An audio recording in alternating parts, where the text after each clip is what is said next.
Today we'll be learning how to use Piskel. It is a website that is free and excellent for creating pixel art and animated sprites.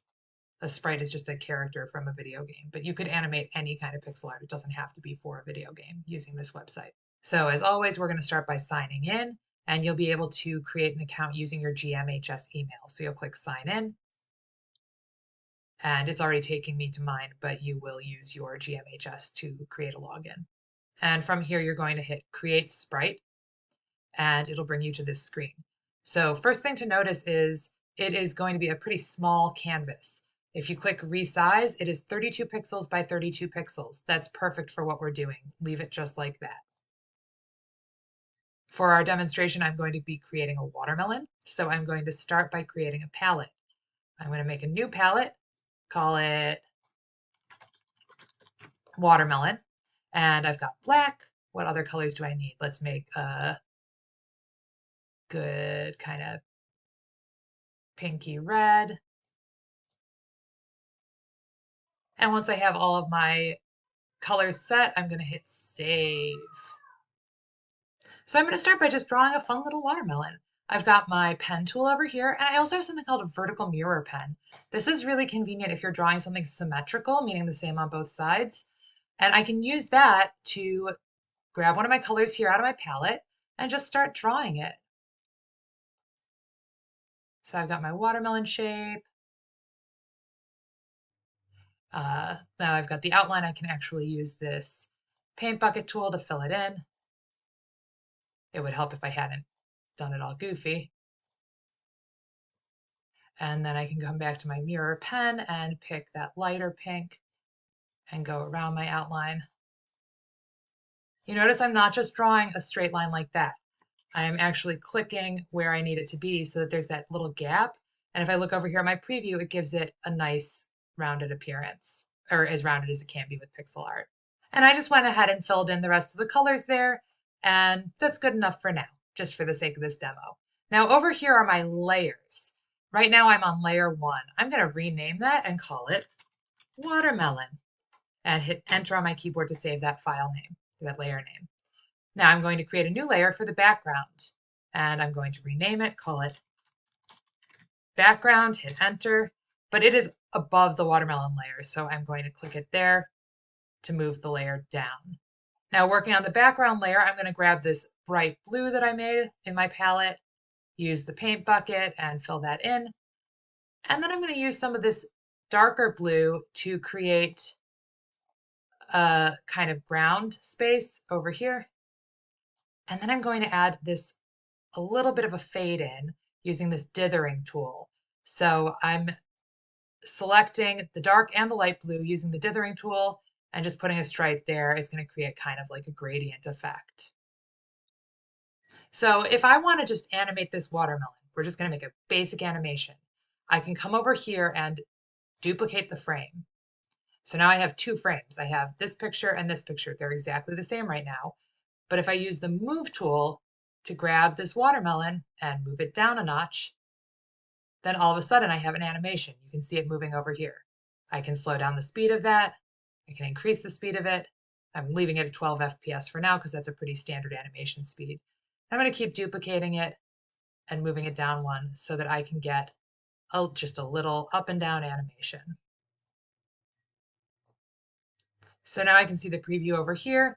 And you're not going to want just one type of movement to get the full credit for this project. You want it to move in 3 different ways. So right now I have the watermelon kind of dropping down. I also could add a face on it that would be like opening and closing its mouth, opening and closing its eyes. Maybe it has a hand that's waving, something like that. But this again is just a basic overview. And then my expectation is that you are going to use the application to make a more robust project, which we will talk about in class. As I'm working, I do need to make sure I'm saving my work. We have this issue a lot. People will email me, message me, and say, Mrs. Hoik, I lost all my work. Go ahead and make sure you're saving. Click save every now and then and just save to your gallery. Okay, it's going to save it so you can continue working on it. And then when you're all done, you're going to hit export. And here is something that you've got to do. Okay, right now, if I export it, it's going to be really, really small. It's going to be at this one time, it's going to be tiny like that. So I want to export it as, um, instead of 32 by 32 pixels, I want it like 10 or 12 times that size. So let's say 10 times at 320 by 320. That's going to give you a nice size that you could use as a profile picture, as an icon, as a GIF in a chat, anything like that. Icons or profile pictures are usually like 150 by 150, but 320 by 320, you could still scale down to be a profile, or you could scale it up to be a message in a conversation. And now I'm going to download it. I click download as an animated GIF, and it is going to save it to my computer. I did forget one thing. When I downloaded it, when I exported it, it was still saving as new Piskel. We don't want that. I'm going to call it GIF Hoink. Please put your name into the file name. It makes it so much easier when I'm grading to see what I'm looking at and know whose piece I'm grading without having to go back and forth. So there are a few more functions on here that I do want to show you and make sure you're aware of. One of them is the onion skin. So if I come over here, it says toggle onion skin. Why is it called onion skin? Well, if you think about like the layers of an onion, peeling back the layers of an onion, how they're stacked up, that's one way to think about it. But I think it actually comes from an old school type of paper that used to be called onion skin because it looked like the kind of see-through skin on the outside of an onion that you might use as tracing paper. So toggle onion skin, if I click this, it's going to show me the frame underneath the frame that I'm working on. And that makes it much easier to track your animation to what happened previously. A few other nice things to know about. One is the paint all pixels of the same color tool over here. So let's say I didn't like that pink and I wanted to change it. I could create a different color pink and then let's just make it that one for now just to show you. And then click it on the paint all pixels the same color. Oops. And it would change just that section. Okay. Or if I want all the green rind to be black, I don't, but just it changes it just like that. The other tool I think is fairly useful is the lighten tool. So this one, if I click this and I'm drawing here, I can click once per thing and you can barely see it, but it gets lighter. So it's lightening that color that I was working with. I'm just going to undo that by hitting Control Z. If you hold Control, it will darken it. I'm holding Control on the keyboard now, and it'll darken that color. You can see it's doing it multiple times on each dot, which I can make it go only once per dot if I hold Shift on the keyboard. All these keyboard controls are visible right there if I hover. So if I hold Shift, it does lighten once per pixel. If I hold Shift and Control, it's going to darken once per pixel. I can get that juicier watermelon look. And that's just kind of a nice shortcut if you're trying to do some shading.